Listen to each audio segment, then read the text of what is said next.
هنتكلم النهاردة عن أخنوخ. اسم أخنوخ يعني المبتدأ أو المكرس، وهو من نسل شيث وعاش 365 عام.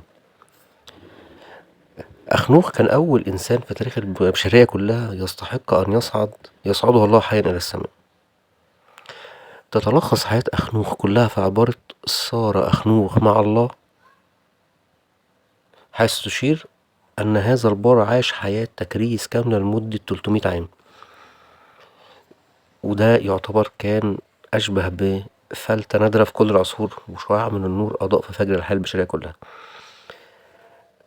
أخنوخ تحلى بفضيلة الإيمان والتقوى مع المثابرة. لم يكن إيمانه إيمانا عقليا فقط، كان إيمان وجداني سيطر على كل مشاعره وأحاسيسه، وكان إيمانه مقرون بالأعمال الصالحة، وهو اللي عبر عنه بولس الرسول لما قال: بالإيمان نقل أخنوخ لكي لا يرى الموت ولم يوجد لأنه أرض الله، واعتبر واحدا من أبطال الإيمان.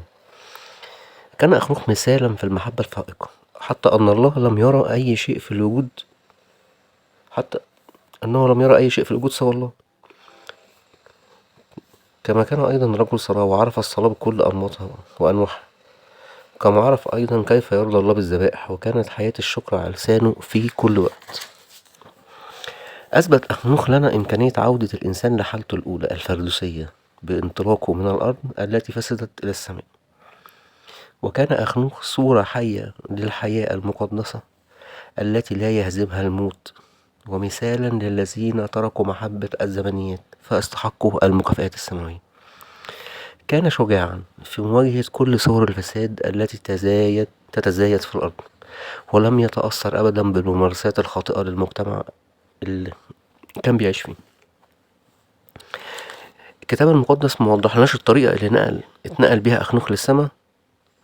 يمكن يكون زي ما حدث لإيليا، أصعد في مركبة نارية سماوية، وربما شابه السواح القديسين، حيث أخذ جسده في التخفف من ثقل الأرض والارتفاع نحو السماء، حتى جذبته السماء بكل ما فيها من جلال وعظمة. ولكن نرجع تاني ونقول إن حياة أخنوخ كلها تلخصت في عبارة صار أخنوخ مع الله.